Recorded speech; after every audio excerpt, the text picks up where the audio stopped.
ولهم عذاب عظیم. روح المانی نور ډېر ښه ملا تېر سوی، خو طالبانو په دې لفظي تحقیقاتو ډېر مین ده، په پاڼو پاڼو بحثونه په دې کوي او موږ غرق هم دې کړلو. موږ د افغانانو دا فکر ټول په دې لفظي تحقیقاتو کې ډېر تیر سي. طالب جانه چې تا سبق شروع کړی تر د وړې دورې پورې مو ټول تحقیقات په څه شي کې ول که نه؟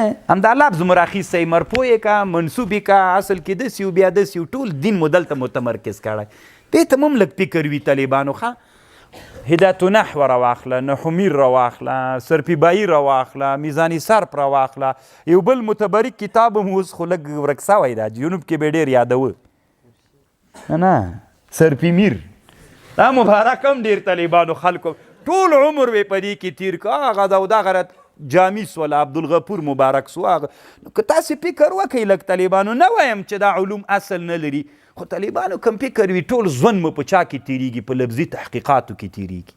معانی او مفاهیمو ته ډېر نه راځو. تاسې فکر ته پام سته؟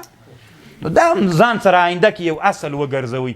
طالب ملا سي بیچارهګۍ بس چې ملا سي بیرته په لفظي تحقیقاتو لګیا وي، نه فقه کې تخصص حاصل کی، نه په تاریخ کې، نه په عقایدو کې، چې دا معانی وي دي طالبانو ټول عمر مو ګوره په الفاظو کې تیریږي. او تاسې دې ته فکر ده چې طالبانو دا هم د نن ژوند دپاره خو صحیح د نحو زده که، خو زده یې که نو، خو تا خو هلته دې کاپیه مبارکه وویلې، کاپیه مبارکه پسې جامي 2 کاله کې تېره سوه، کاپیه باندې بیا عبدالغفور لالا سو، بیا عبدالغفور نه عصام را شروع سو، نور هم زویم ډېري که نشته ده چې دي نور.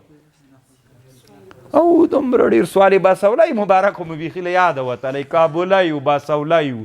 دا طالبانو نه خو نه وایم چې دا مه وایي طالبانو، وایي خو دومره ډېر وخت پې تېرول. تاسو څه فکر کوئ؟ تاسې یعنې الله به دې تاسې نه پوښتنه نه کوي چې دا د موږ د انسانانو ژوندونه ولې په دومره لفظي تحقیقاتو کې تېرېږي؟ موږ الله تنا د لفظي او دا د ټول افغانستان د مخکې دا څه صیغه ده، او دا په یاد مو دي طالبانو هغه خبرې تنقیح الصیغ یو کتاب ده، دا څه تیزه ده، صیغه د موبایل څه صیغه ده، تسبیح دا څه ولې په معانی ونه غږېږي طالبانو؟ ټول عمر به په دې کې تیر سو. یو څه کسان دي وي دې تم که نه، یو څه کسان دي دې کې وي چې خامخا ضرورت ورته پیدا نه سي. دا چې دا ټوله جامعه لفظي تحقیقاتو ته کېږي طالبانو، زه خو ظلم بلم. نه پوهېږم چې تاسې به پوهېږئ که نه یې پوه کړم، پوهېږئ خدای به پوه کړي که نه پوهېږي، زه هم څه کوم، خو هسې به پوه کوم هم چې ډېر ټول لفظي تحقیقاتو ته مه متوجه کېږي. ښه لهم ولې طالبانو کافرانو ته عذاب دایمي ده؟ دا عذاب ولې دایمي ده؟ روح المانی وایي یو کافر چې ژوندی و د دا کفر که الله ده ته عمر ورکړی وی ډېر، دا کفر به دایمي و که لږ وخت پورې به و؟ ده ویلې که زه تر څو ژوندی یم باید کفر کې یم. نو اوس چې مړ سو طالبانو، الله ورته وایي نو زه جزا څوک در کوم؟ کنې دلته اعتراض واردېږي چې د کفر خو یو محدوده زمانه وه، باید عذاب هم څوک وي. نو خو موږ جواب کوو چې او چې عذاب ورته دایمي سي او د ده کفر محدوده زمانه وه، نو دا نه ظلم نه ده. موږ وایي د ده عقیده دا وه که څومره عمر وکړم زه به په کفر کې یم، نو جزا یې مو څوک سوه، هماسې دایمي شوله.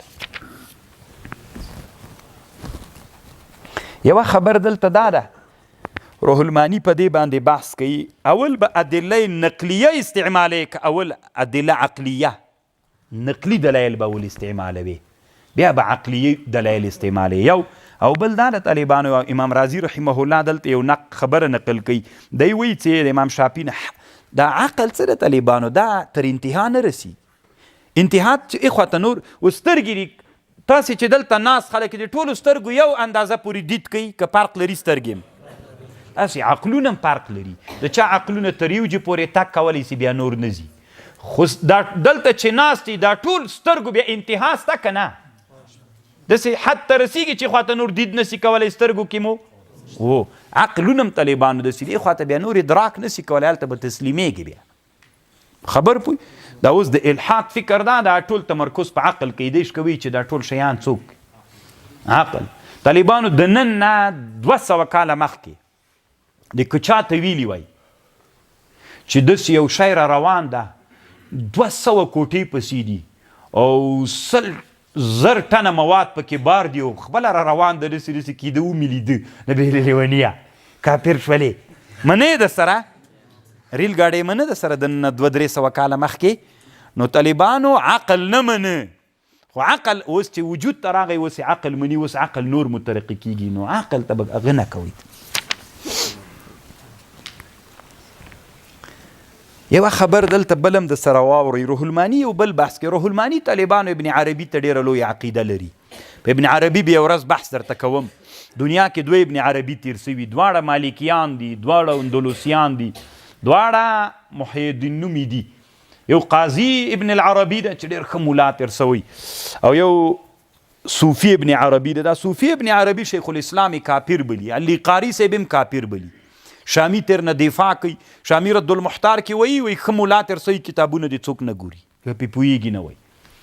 او دی ډېر احترام ورته لري طالبان، قدس الله سره باندې یادوي. خپله شیخ الاسلام هم وایي ما د فتوحات مکې چې ولیدله وي سخت عقیده مې خو چې فصوص الحکم مې ولیده طالبانو وي بیا مې ویله چې کافر ده. خو طالبانو فصوص الحکم هم په دنیا کې یو معما کتاب د ما سره شته ده. طالبانو بیا ورځ خبرې درته وکم، ډېر خطرناکه مولا تیر سوی طالبانو. خو کاشکې امت مسلمه د کتابونه راسپړلي وای. دی وایي یو ورځ به داسې راځي چې دا جهنمیان څه دي؟ دا جهنمیان به وایي په جهنم کې دا اور به د دوی طبیعت وګرځېږي، بیا به ذاتي دوی ته عذاب نه وي. تاسې د ما په خبر پوهېږئ؟ وایي جهنمیان چې ډېر وخت جهنم کې تیر کړي ذاتي به دا اور د دوی طبیعت وګرځېږي. چې طبیعت یې وګرځي به خوږېږي نه، بس دا به طبیعت سي هم دا اور نه به استلزاز بیا اخلي، خوند به ترې اخلي، طبیعت و مزاج به یې بدل سي. دا د ابن عربي رایه ده.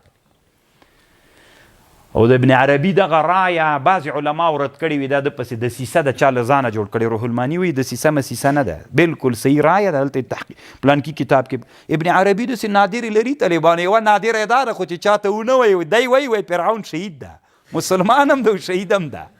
ګپ نه ده سره لګوم طالبانو، تاسې به ډېره نادري وایي فرعون څه ده طالبانو؟ مسلمان مړ سوی او شهید سوی ده وایي. داسې نادره رایه ده بیخي، داسې ملا تیر سوی طالبانو نادرې خبرې کوي. بیا ټول مفصل بحث درته کوم، تاسې به خاندئ چې دا دې څه ویلې که نه. بیا خبر درته کوم، د کتاب درښیم چې دغه کتاب کې دا خبره شهید ولې ده وایي غرق سوی که نه. الغریق شهید ایمان خو اینې آمنتو برب موسی صریح قرآن وي. په دې باندې بیا علي قاري رد کړی فر العون من مدعي ایمان الفرعون. سې نادر سړی تیر سوی طالبانو، خو داسې نه چې ملا نه ده طالبانو، خطرناکه ملا تیر سوی ده، عالم تیر سوی.